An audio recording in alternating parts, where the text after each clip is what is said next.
This is Radio Health Journal. I'm Reed Pence. This week, medicine for the homeless. I had people, when I began to listen to them by the campsites and riverbanks, who would just break down crying, saying, I can't believe someone cares that we're still alive here. Street Medicine, when Radio Health Journal returns. When it comes to health insurance, understanding what you'll pay for covered services, prescriptions, and supplies is important, especially if you have a chronic condition like diabetes. Now, there's a new tool to help people with diabetes save money on test strips. Know My Copay is a website and nationwide telephone service that tells you the lowest copays for the top 5 brands of diabetes test strips in the market based on your individual health plan. Here's consumer advocate and nationally syndicated columnist Jim Miller. Figuring out health coverage can be confusing. Know My Copay is a valuable free service that can help people maximize their healthcare dollar. By comparing the out-of-pocket cost of the various diabetes test strips available, people can make educated decisions about the products they use. Know My Copay is sponsored by LifeScan, maker of One Touch brand blood glucose monitoring systems. Find the lowest copay for your test strips at knowmycopay.com or by calling toll-free 1-844-807-8936. That's knowmycopay.com.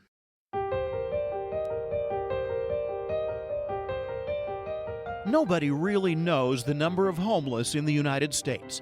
The federal government estimates that on any given night, about 600,000 Americans will be homeless. Over the course of the year, as many as 3 million people may experience homelessness, at least for a while. And even though the homeless are increasingly visible, most of them would prefer not to be. I was, first of all, shocked at how many people were actually tucked into the nooks and crannies of Pittsburgh. A lot of people just hiding, trying to not be that noticeable, and others not so much, but just this vast array of humanity that I really hadn't been aware of. That's Dr. Jim Withers, medical director and founder of the Pittsburgh Mercy Health System's Operation Safety Net and the Street Medicine Institute. He's spent more than 2 decades meeting the homeless out on the street, caring for their health. Their health conditions were poor, and it didn't take me long to realize that virtually none of them had primary care. There were untreated hypertension, there were people with cancers, there were people with large venous ulcers with maggots in their legs, people whose wounds were festering. It was really like going to a third world. I thought we were seeing very complicated medicine in the hospital. People were coming from all over the world to Mass General, which is a pretty wonderful hospital. I loved it. So when I went to the community, I thought it was going to be easy, that I thought I would have a year of just getting to know people and doing the kind of medicine I was used to. It took me no more than 10 minutes to realize that this was way more complicated and more complex than I had ever dreamed. The first thing that was apparent that, infestations with lice and scabies and bed bugs, all of those things were really, the first time I'd really encountered them in big droves. Dr. Jim O'Connell is president of the Boston Healthcare for the Homeless program and author of the book Stories from the Shadows, Reflections of a Street Doctor. He says that despite bed bugs and lice, most of the diseases he treats among the homeless seem pretty much like anyone else's. It was pretty much everyday common illnesses that I had been trained to take care of. Because after all, homeless people have the same kinds of issues: hypertension, emphysema, they have rheumatoid arthritis, they have all sorts of issues going on that I had been used to seeing. What I was unprepared for, though, was that these were folks who had had these chronic conditions for years and had not gotten any care. So I was seeing, for once, the natural history of disease unencumbered or untreated by the medical system. So almost everybody I knew had been in care. These are people that had the same illnesses that had been out of care for years. And the devastating long-term effects were vividly apparent. Depending on the estimate, someone in chronic homelessness can expect to live only until his late 40s or early 50s. Withers says if it were a recognized World Health Organization diagnosis, being homeless in America would be one of the worst illnesses a person could have.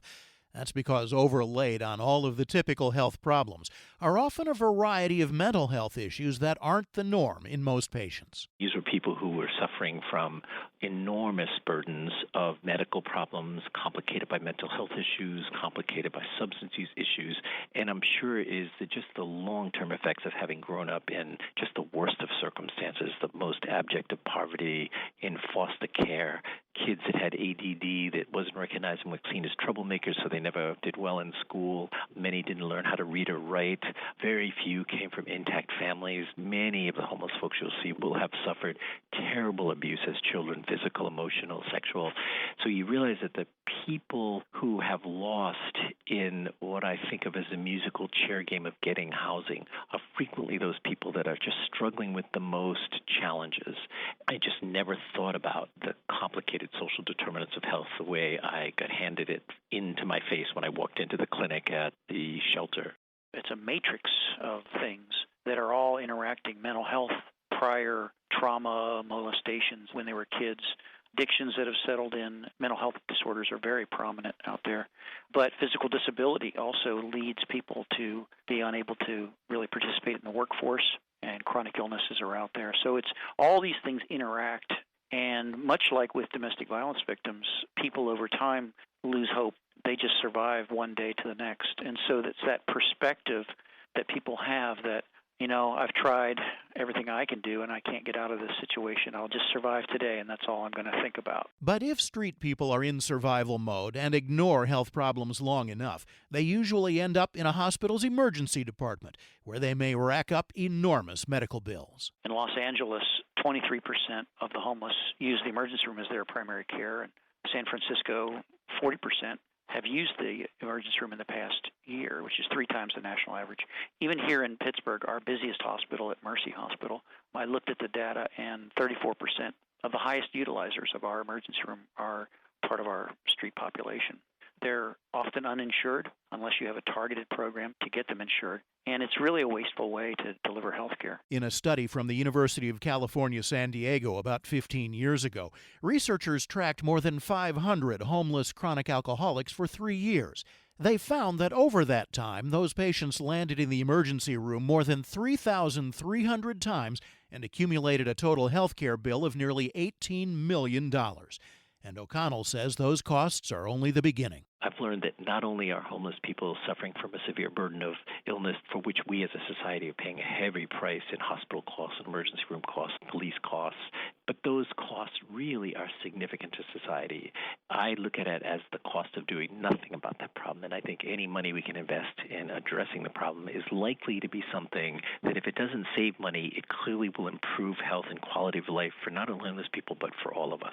I'm a proponent, as long as, unfortunately, we do have people sleeping on the streets, that every community should have a street medicine program.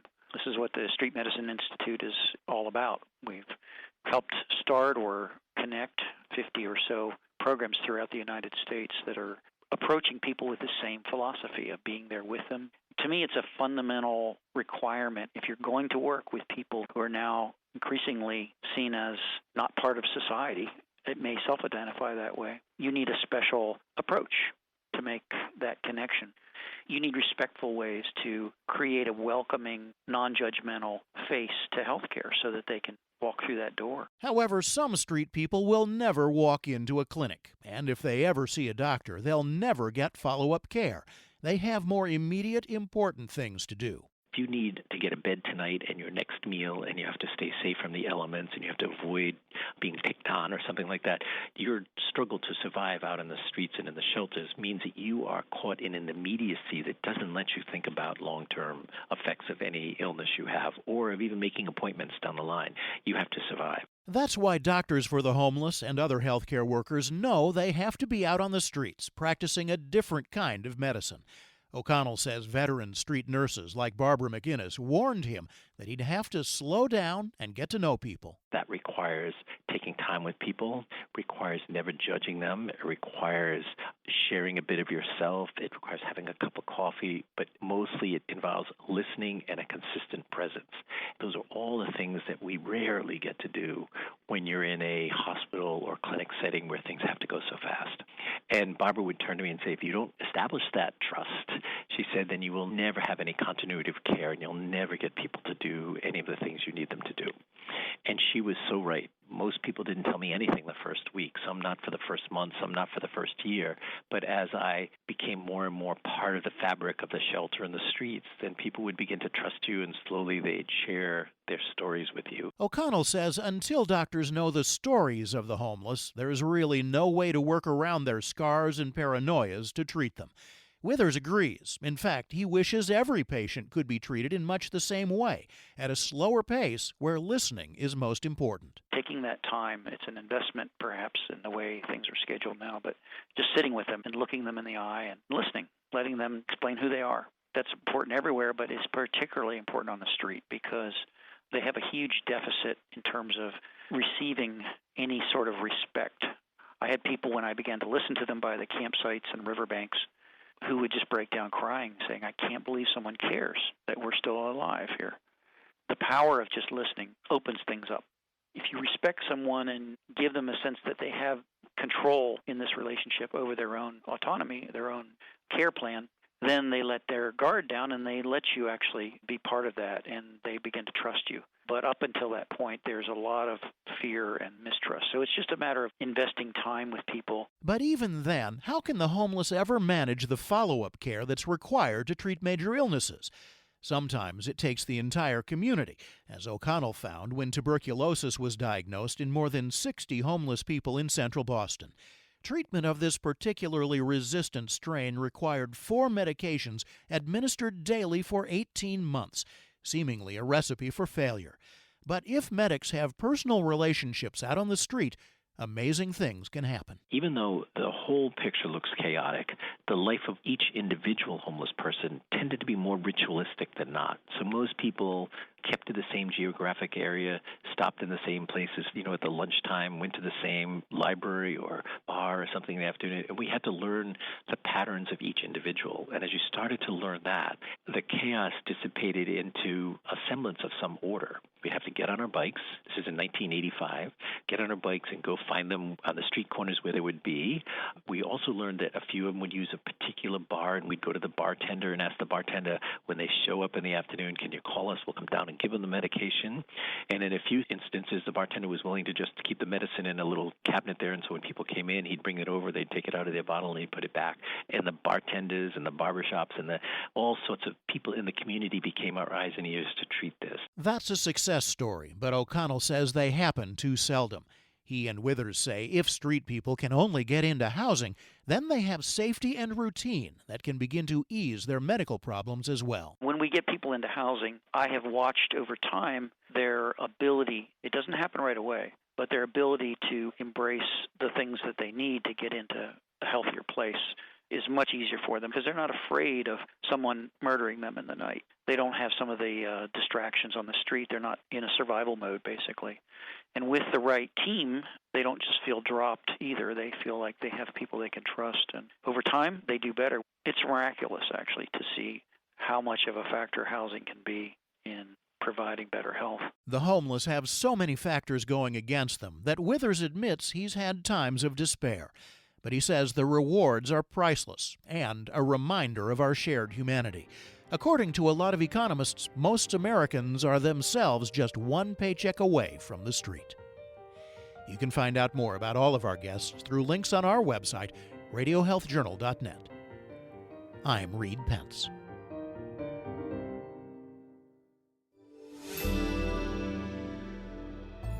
Medical notes this week.